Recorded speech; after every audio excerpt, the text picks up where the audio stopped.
Zerg Demon Hunter is a new deck archetype that was introduced in the Heroes of StarCraft mini set expansion.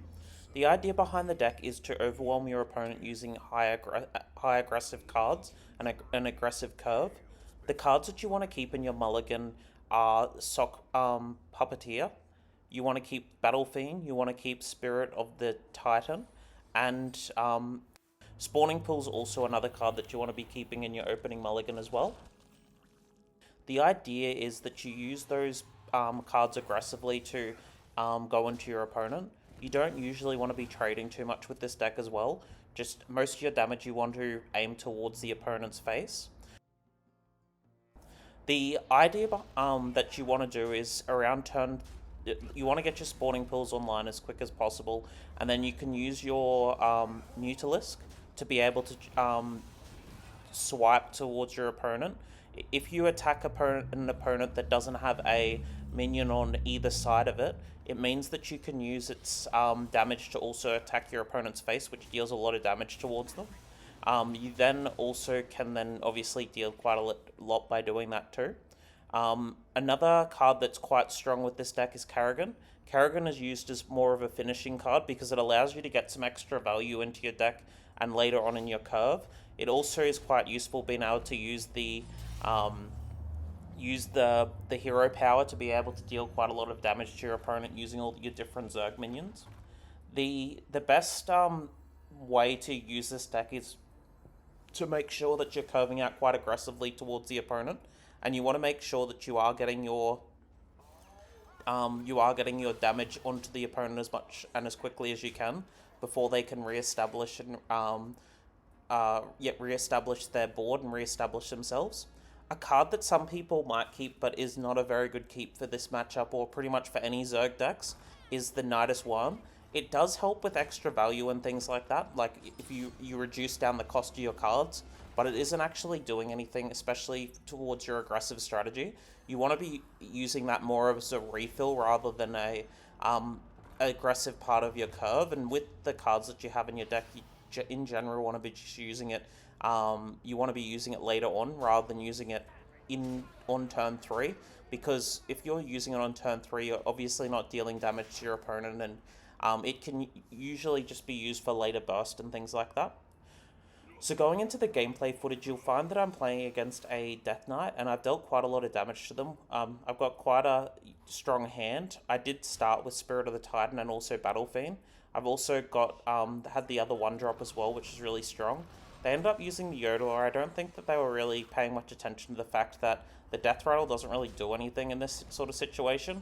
And then I'm just going to be able to deal the face damage to them using my hero power, so they just end up conceding there. So Death Knight in general is going to be quite a strong matchup for this deck, just because the Death Knight decks that are being used don't really have much heal, or it's heal that's a lot later in the game with the 2 5/5s that come from Airlock Breach. Going into the Rogue matchup, so I'm a little bit unsure what they could be playing. They could be playing Weapon Rogue or Archon Rogue. I did predict that it was going to be Archon Rogue, so I thought that I'd have a little bit of extra time, which is another reason why I kept the Brood Queen. I normally wouldn't, but with Brood Queen, if you get a Viper and you're able to hit their Sonya, it essentially just puts the game significantly into your advantage. It probably wasn't the best sort of keep, but I did end up just keeping it just because it's possible that that could be a play that ended up happening for me. And I didn't also at that point in time have Gorgon in my hand. If I had Gorgon, I would have obviously gotten rid of the Brood Queen. So going into this turn, I've used my hero power and I've got the Battlefiend online. I'm also going to be playing down the Sing-Along Buddy for extra tempo. It also allows me to deal extra damage to my opponent. Since they weren't able to take out the Battlefiend last turn, I'm going to assume that they're not going to be able to take out the Sing-Along Buddy very easily this turn either. So they end up just getting their Chrono Boost, which is quite a strong card in this sort of matchup. I do get Spirit of the Titan as well, so it's a little bit of a trickier choice to decide what I'm going to do. I end up just playing down the Gorgon Zorma, and then just I send my 2 damage face and I trade my Spirit of the Titan into the opponent. Once again, if they had a way to clear it, they would have cleared it last turn, but they didn't end up doing it. And I didn't really want to keep the 3-4 on the board to be able to trade easily into my Gorgon Zorma. Going into this turn, it is turn 5. I have quite a few different plays that I can end up doing here, but I end up using the worm just because it's possible I may get Kerrigan, which I'll be able to play on turn 6. I end up not getting it, which is fine. It's not really too much of an issue. And I just play down the Spirit of the Team just because it means that I'll be able to trade into the 3-2 to get rid of it from the board. And it's also re-establishing me for a future turn. With the Spirit of the Titan as well, they can't use their High Templar onto it very easily, so that's another thought process that I had behind it. They end up just playing down their Pirate to get the extra damage going onto their weapon, which I'm not really too concerned about because they have taken quite a lot of damage from me already. I end up using the Creep Tremor, and I'm just deciding whether to use the Mutalisk, but the thought that I had behind it as well not to use the Mutalisk is because if I did play it down, it would mean that I wouldn't. It would mean that I wouldn't be able to take out their stealth minion if they do just play that down by itself. So I end up just opting to play down my Brood Queens because they do have the rush that's there for them, and then it means that I can set up for next turn anyway because I do have the rush card in my hand as well. I put 2 other Brood Queen cards, the Lavas, into my hand too, which is really quite strong for me. So they end up using their Photon Cannon, so this does reduce down the cost of their Templars, which is not really too much of a concern for me at the moment. They use Blink to be able to get an extra Protoss minion out of their deck. I think they were hoping to hit a Void Ray with that one, because with the Void Ray it would obviously be able to trade into my my 3-5, and it would have been able to kill it, and they would have kept the board with it. But unfortunately, they already had one in their hand, but they didn't get the one that they needed for it. I play down the Infestor here, and then I should have attacked first with the Brood Queen before using the Infestor, before using the Viper. I end up just trading the Infestor into the other card that's on their board, and then just pass my turn over to them. Obviously, it gets the buff onto my minion. They use their High Templar, so they are able to trade into my board once they also use Dubious Purchase, and they use Shadow Step. So they are getting set up for their Archon turn. Since I did take out their Cover Artist, I don't particularly need to worry too much about them being able to take it out for me. I play down the Delicious Cheese because it means that I can establish some tempo onto the board, and I play down my Zerglings as well, I believe. I'm just deciding how I'm best going to deal with my opponent's board. So I play down the Zerglings, and then I use the Hydralisk, because Hydralisk is dealing quite a decent amount of face damage at the moment to the opponent. And then it also obviously is establishing another minion on the board. Since they would need the double AoE plus the other minion, I know that it's a relatively safe board to be playing it down like this, because they'd need to have the 2 AoE minions together to be able to take this out, and they would have enough mana for that, but I'm not really too concerned that that's going to be the case for them. They end up using their Void Ray to be able to trade into my minions here as well, and since I do have the Mutalisk plus the Rush card, it means that I do have quite a lot of damage coming out of hand as well. So I just play down the Mutalisk, I put the Rush card onto it, and then I just hit into the 5-4 and then just go face with the other cards. And then it ends up winning the game. So as you could see from that game, I was definitely on the front foot for the entire game, and most of the time I was sending my damage towards the opponent's face. Going into this game, I'm playing against a Warrior. So with Warrior, you want to make sure that you are obviously using your aggressive curve, but you're also not doing too much trading towards them too. Kayn is quite a strong card in this matchup as well, so you want to make sure when you are using Kayn that you are being very careful with your choice of time to use it, because if you use it too early, your opponent could potentially take full advantage of it and be able to take it out, and then you won't be able to go through their taunts very easily. So I end up getting a Battlefiend on turn 1, which is really quite strong. I also use the coin and hero power just to get my Battlefiend a bit stronger for the turn. And I didn't really have the turn 3 play anyway, so doing it that way is perfectly fine for me. They end up using their Starport, so I just play down my Spirit of the Titan, trade into the 2-1, and then go face with my Battlefiend. it's better to attack first before using your Battlefiend, because then obviously you get the extra buff from it. I end up playing down my second Spirit of the Titan, and I put the hero power on it as well, and I just send the damage face because I don't really want to waste 5 damage going onto their little star piece.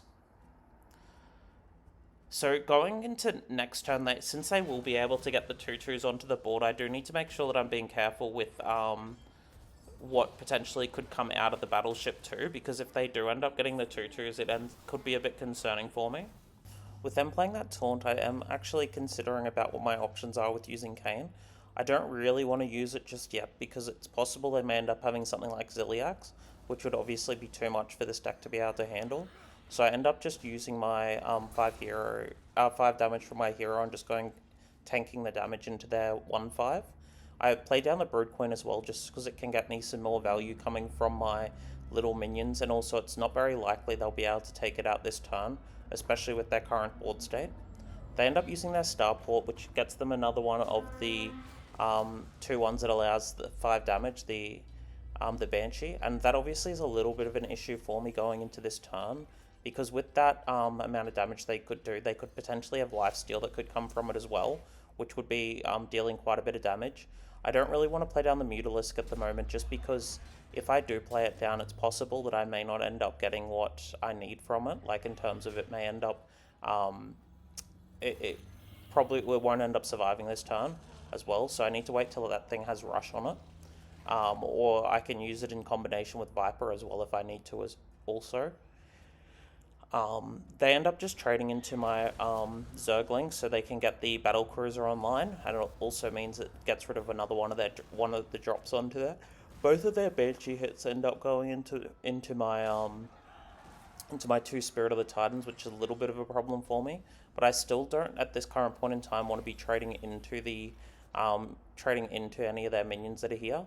I just play down the Infestor, and then I'm just going to play down the Hydralisk as well, because it's possible it may end up clearing the taunts for me, and if it does, it's obviously quite beneficial for me. It doesn't unfortunately end up clearing the Titan, so I just trade my Zergling and my face into the taunt minion, and then just go face with my Brood Queen, because trading here wouldn't really make sense, because it means that they'll then be able to access another minion to be able to trade into. So they end up trading into my Brood Queen, because I'm the one that's in the aggressive stance at the moment, and then they play down their Defense Crystal. So at the moment I am sitting in not the most positive situation, but I luckily end up drawing into Karrigan this turn, and that's obviously going to be the play for this turn for me as well, because it clears their board, plus it also gets me the 2 other Brood Queens onto the board. And I end up just trading my Infestor into the Defense Crystal and going face. A good thing that I do have right now as well is I have the Rush card, the 0 mana Rush card, so I can use it in combination with my Hydralisk and Kane to be able to deal quite a lot of damage to the opponent, even if they do have taunts that go up. They end up just summoning Ham and the other Defense Crystal, so what I need to make sure of here is I need to make sure that I'm dealing enough damage to the opponent's face. So I'm just calculating how much damage I've got at the moment. I do have an Infestor in my hand as well, which I can give Rush to, and I can use it in combination with Kane to deal enough damage to them. So I'm just right now counting to make sure I've got enough damage to deal with them. So what I'm going to end up doing is I'm going to play down the Infestor. I'm going to play the Rush card onto the Infestor.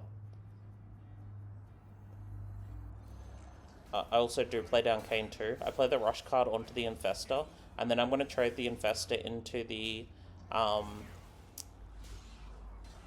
Ham, and then just go face with the other things.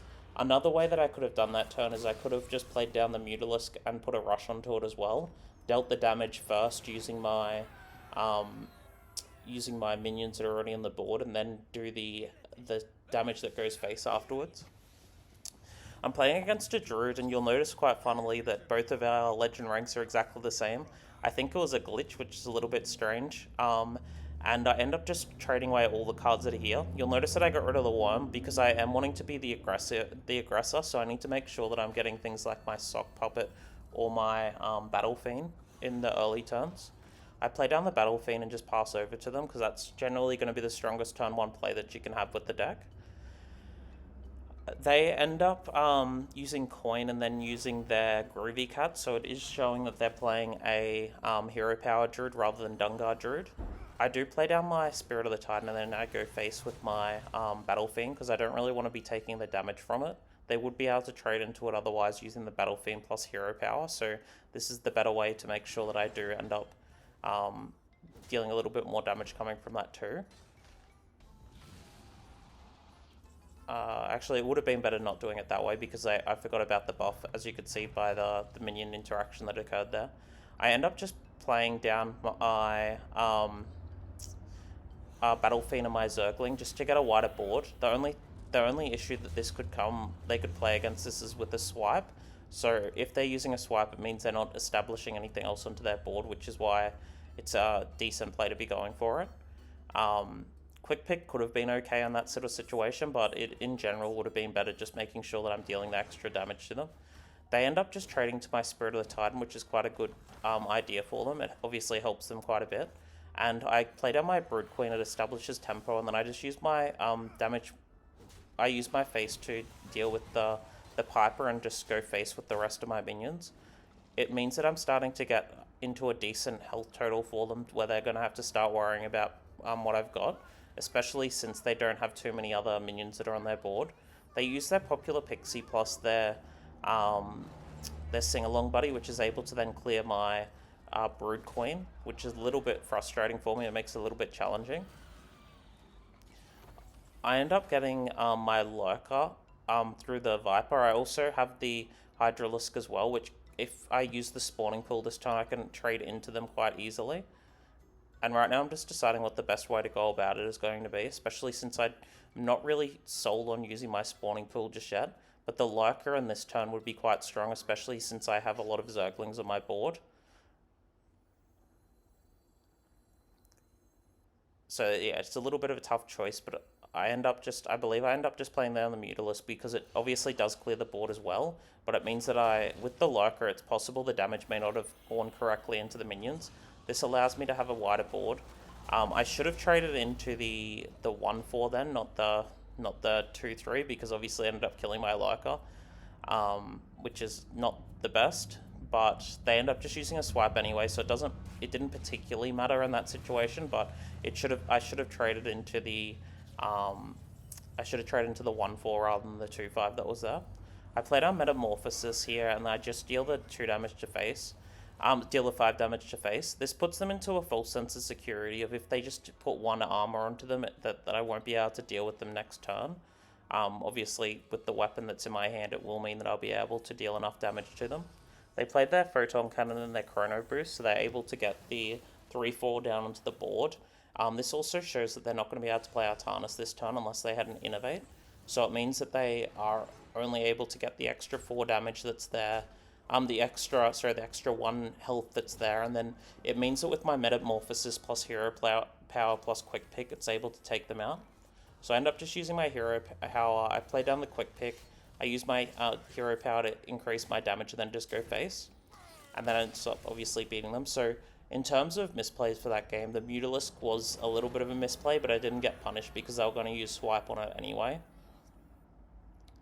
So going into this matchup, I'm playing against a Warrior. For a Warrior, it's important that you are applying as much pressure as you can as early as possible. All these 4-drops aren't ones that you want to keep. Like, Kayn could be decent, considering they can get a bunch of taunts and defensive minions. But it obviously is better just getting out your aggressive minions earlier. I don't have a 1-drop this turn, so I end up just using Hero Power and hitting into my opponent. You'll notice I also just squelch them just in case they do end up using emotes and things like that throughout the game. I do my greeting to them as well, but just stop from there because sometimes people are a little bit aggressive with their emotes. I end up just dealing the damage to face here because I don't really want the Raven to be in the pool earlier. I'd rather it be in the pool later, and I can deal with it next turn anyway using my Hero Power. Using my weapon.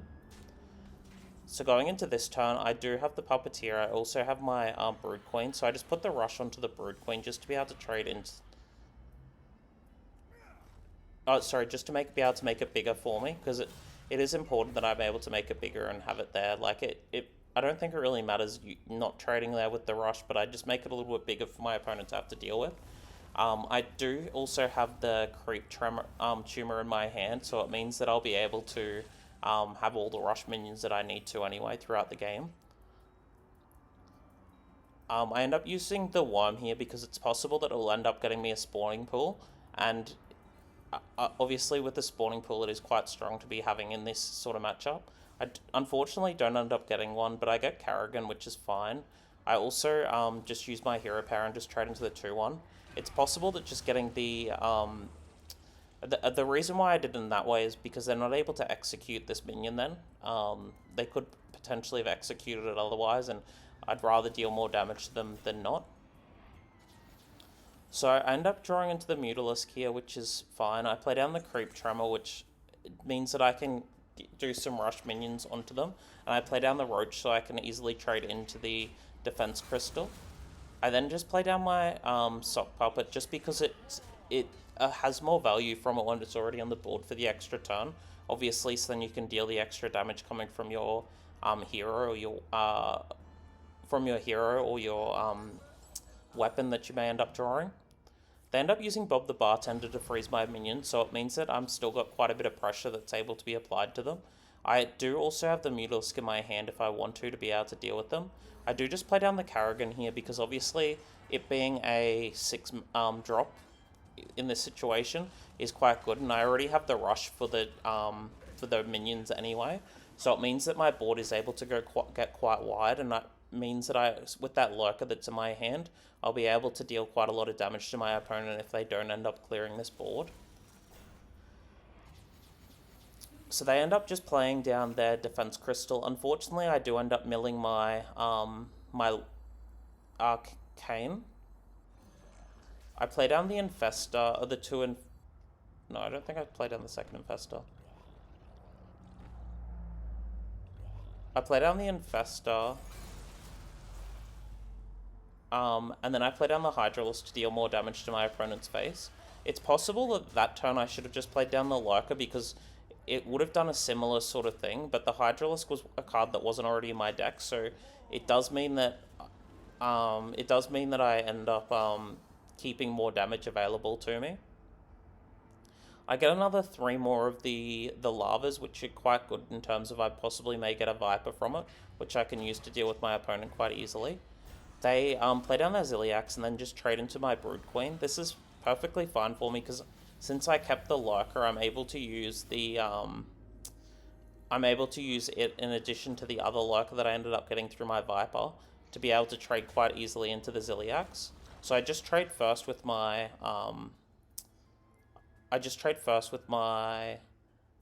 minion that's already there. I was hoping that it would end up hitting properly into it. I then play down the second Lurker because obviously it then applies a bit more pressure towards them. I just use the Sock Puppet to trade into it because it is quite likely that it would end up taking it out. I then trade the other Sock Puppet because it's not dealing anywhere near as much damage. And then I just go face with all my other minions that are here. And then it ends up dealing lethal towards my opponent. If you've enjoyed this content, please give it a like and subscribe. I hope that it's been beneficial for you, and bye for now.